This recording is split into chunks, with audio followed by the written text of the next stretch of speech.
Hello, my strangelings. Welcome back to the continuation of the Beckford family case done by Ed and Lorraine Warren. So, let's continue.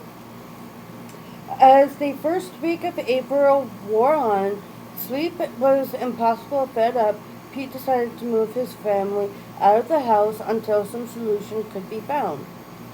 Maybe they were just imagining it all, Pete thought, or perhaps by staying away, the spell would be broken. Taking toilet articles and a change of clothing, the Beckfords went to a nearby motel. That night, the Beckfords slept all in the same room for safety. However, they soon learned there was no escape from their trouble. Lights switched themselves on and off. Pictures left the walls, and once more pounding started up.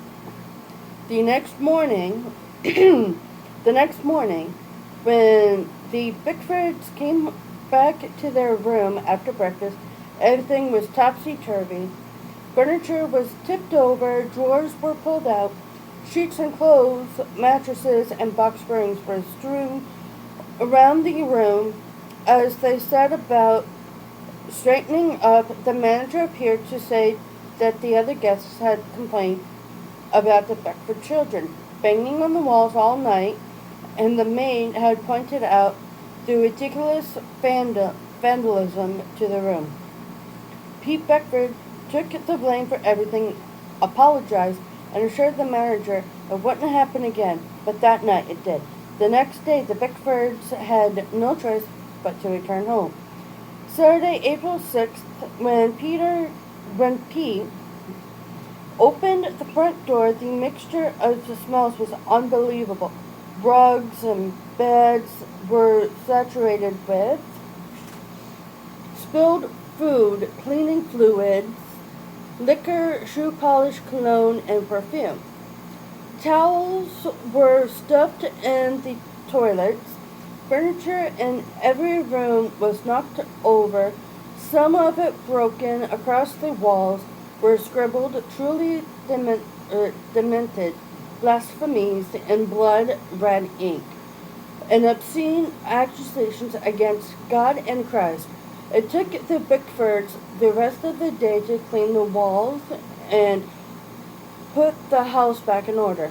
In particularly violent cases, the Warrens have investigated. The most outstanding feature of the operation strategy is this kind of systematic destruction. The aftermath of these invisible vandals' onslaughts is enough to leave an observer dumbstruck with amazement. It truly looks as though the platoon of morons has marched through the house. Wreckage is everywhere. Foul writing and scrawls on the walls. Cherished items and religious objects are singled out for a particular besmirched and ruined. In terms of dollars and cents, it can be very costly to play host to the demonic.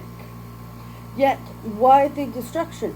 Why should these incorporeal entities care about destroying material items? These spirits are the essence of cruelty, says Ed.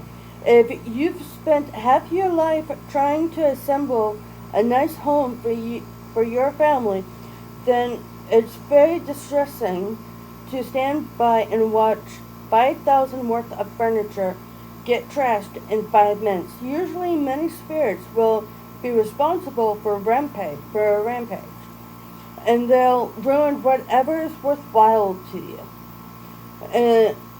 You cannot, and you can't do anything about it.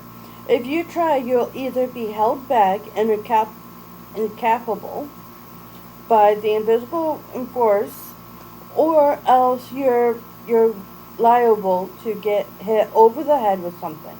Many times, as in the Beckford case, People aren't even home when the destruction occurs.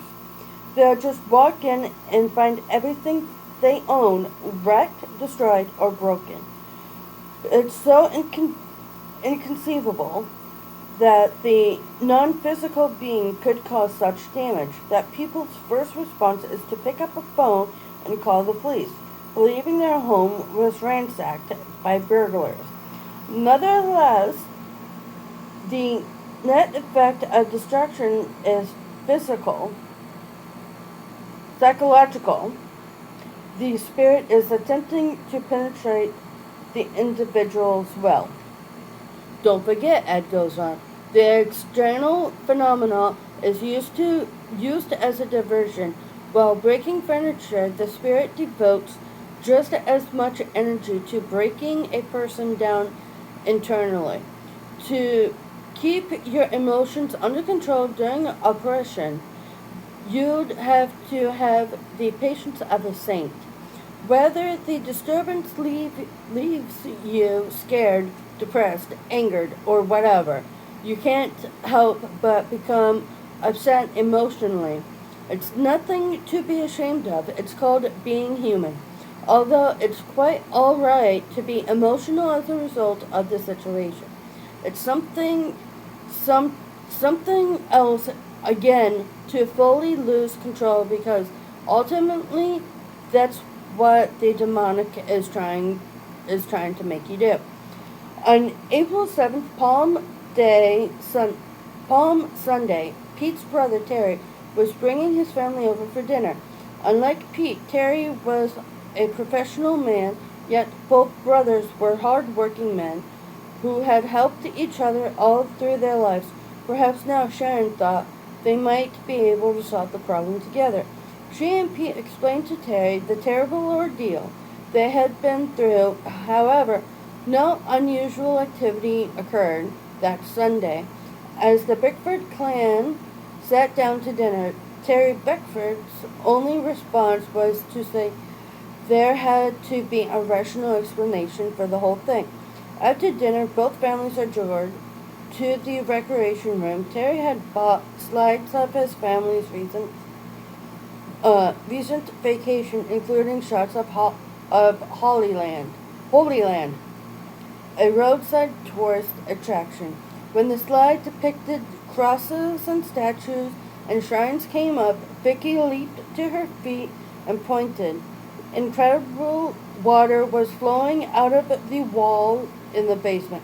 Suddenly, the lights went off and on by themselves. The moment later, the pounding started upstairs. Together, Terry and Pete ran up to the first floor to find out where the pounding was coming from. But each time they drew close, the noise would simply take up another part of the house. Then up on the roof, it sounded like carpenters were on top of the house, swinging hammers with all their might. The whole house vibrated, and again, pictures fell off the walls. Meanwhile, Terry's wife and young children, seized with terror, had followed the men upstairs.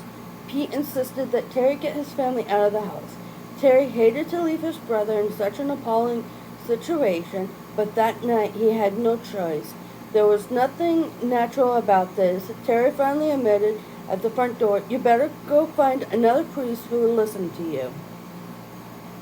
That would be it for tonight. Tomorrow night, we shall continue on. So I see you guys Saturday.